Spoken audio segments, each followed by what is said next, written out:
Hello, I'm Rowan, and I'm going to show you some interesting stuff. This is a quick update to the video we did about webcam voodoo. And we are just going to go into the Nexugo here, and you're going to see that there are certain things that we needed to turn off. And one of them is the advanced cameras options. Part of the problem we were having was that if you allow multiple cameras to use, multiple apps to use cameras, then certain camera controls can only be changed from the camera settings page. I'm assuming that's the thing that, I'll use this for an example. Let me load a random camera, sorry. Not so random actually, but this.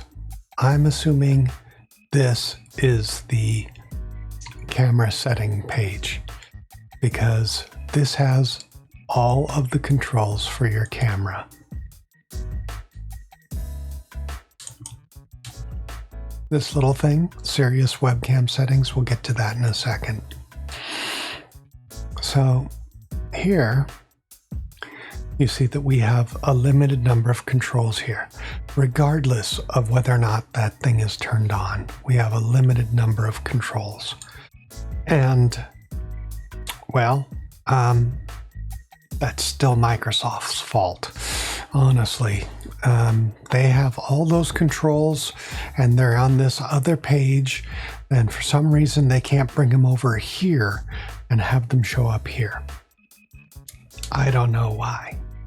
I'm not an interface designer at Microsoft. I'm not a technical coordinator at Microsoft. I'm not a system programmer at Microsoft, so I can't tell you why that is. But I'll bet you there's a programmatic problem. And there's probably a priorities problem too. But camera information, if you want to do all the changes, you're still going to have to go to that little window. Even though they put this little pretty picture here for the basics.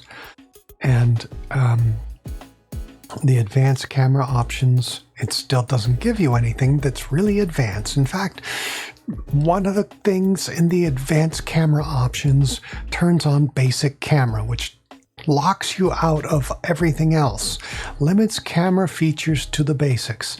Well, guess what? If I turn this off and I come back to this window, nothing has changed. There's only basic settings. If I come here to edit the advanced options, nothing has changed. There's still only two items. One of them allows multiple apps to use your cameras, which I guess there's a use for it. There was a time when I needed this. I don't need it now. All I need is a virtual camera that'll allow me to use multiple apps with it. And yeah, so we could turn this on and mess up our menus, or we could turn this on and mess up our menus. Yeah, if I turn this on, media type, let Windows choose. We can change the screen resolution and the frames per second for the camera. Why do we have to turn on basic camera to do this? I don't know. I don't know, but it's screwy. It's just absolutely screwy. Gonna hit apply. And so we still have these basic controls. And yes, we can do stuff to the camera. Let me see if I can turn on my camera now. Is it going to let me?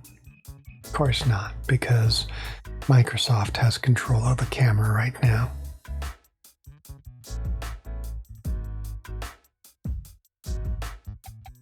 Let me come back over to here.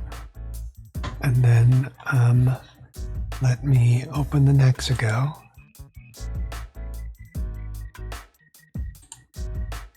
There we go. Now I have the Nexigo. And I've got those stupid lines in there. And I'm going to go the Nexigo. And yes, something else has control over it. I wonder why. And now look, what do we have here? Video notification, video rotation, reset all settings, advanced, turn on basic camera. Oh, look at that. Now I have basic camera controls here. So if I turn off basic camera controls, there we go. They're still here. They're still here. What is this? Here, let's go to cameras and then go back to the Nexigo. And okay, so in its own weird way, that's Microsoft's bass-backwards way of saying that we give up. You're not using these controls anyway. Go use the other controls. Okay. Of course, if I came in here with this, with the camera above me here turned off, I would get all those. I would. Okay. So let's go over to Serious Webcam Settings. This program, this is an application that's available on GitHub. It has not been updated since 2024. It is buggy. It will crash, but it does a couple things. While it's running, it will automatically refresh your settings. So if for some reason something in your system is going through and changing things and you don't want it to change, like your automatic exposure, for example, you can set it, click on auto refresh, and as long as this app is running, it will refresh all of its settings intermittently. I guess. I don't know how it tests when, but it'll do that until it crashes. And hopefully it doesn't crash anytime soon. Okay. Now, you can save settings and load settings, which is nice. So if you want to do different things with your camera and have different personalities or different setups for different kinds of lighting you might have, you can do that. And of course, you can load and save settings. And force refresh will, of course, force the refresh. Now, the problem is that you cannot just close this and walk away. If you close it while your settings have been updated, that's great. But if something else is changing your settings, this will not do that in the background. It's just not set up for it. Like I said, it hasn't been updated since 2024, and there's a full laundry list of stuff that the creator wanted to do that hasn't been done. Okay. So I will put a link in the description for this. But that being said, one of the options, you get to go to your little pop-up here. That was the choose display properties, and that takes us to the magic little menu where you can actually change anything that you want to. Okay. And of course, save settings and load settings and force refresh.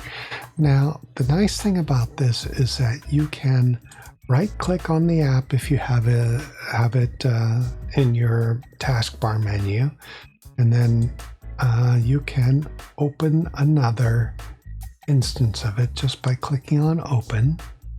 There we go. And now you can go through and choose another device, like, oh, I don't know, the HD USB camera. And look at that, it has 19, and these are all of its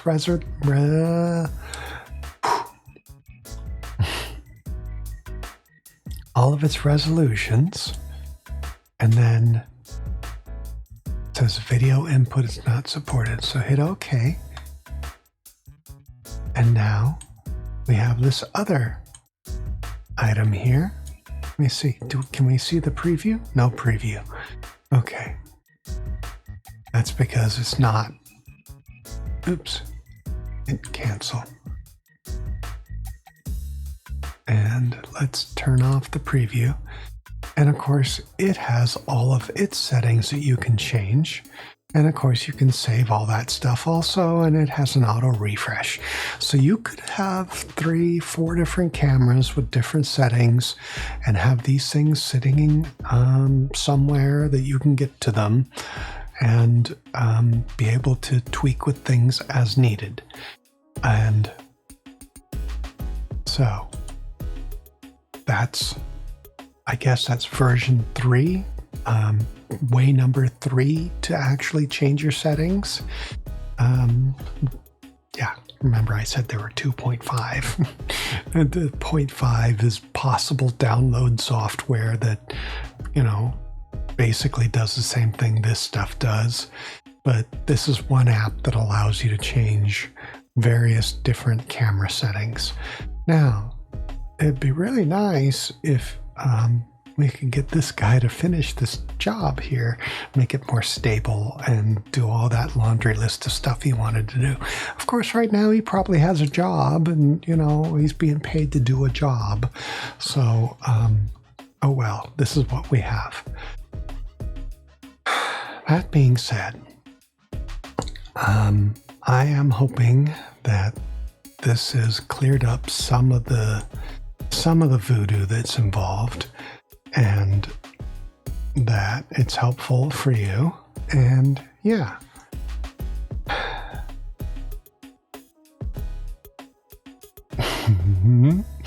There are still weird bugginesses, and you will find that they do crop up where, for example, I close this. Oh, look, it locked up, see? But we're going to go into OBS, and we're going to turn off the source, and we're going to turn the source back on, and here we are. It's working. So I think it is as much an issue with OBS not updating its information properly as it is with the program crashing. But then again, that was happening. Oh yeah, that does seem to be a pattern. It was happening with the Nexigo software also, but coincidentally, it was the Nexigo that was having this problem. I haven't seen this, I haven't tested this with the other cameras to see if this pattern happens when you close the app, if the camera freezes up. That'll be something else for me to look at. But for now, I am gonna hope that this does it, that this helps you out and gives you options and gives you some clarity what the heck Microsoft is doing, even though they seem to be about as capable as communicating as I am about their products, considering that I'm not on the inside and I'm just sort of muddling through it to make things work. I'm looking at you, Microsoft. I think you need to do something about your user experience. Jai.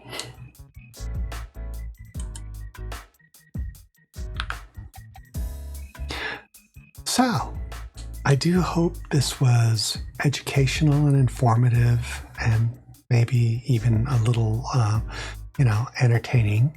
And I do hope that this helped you out, and that maybe you'll like and subscribe because of this quality content we're putting up for you.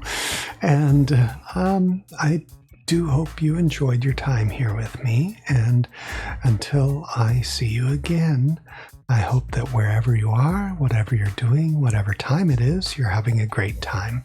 And again, I hope to see you again real soon. Bye!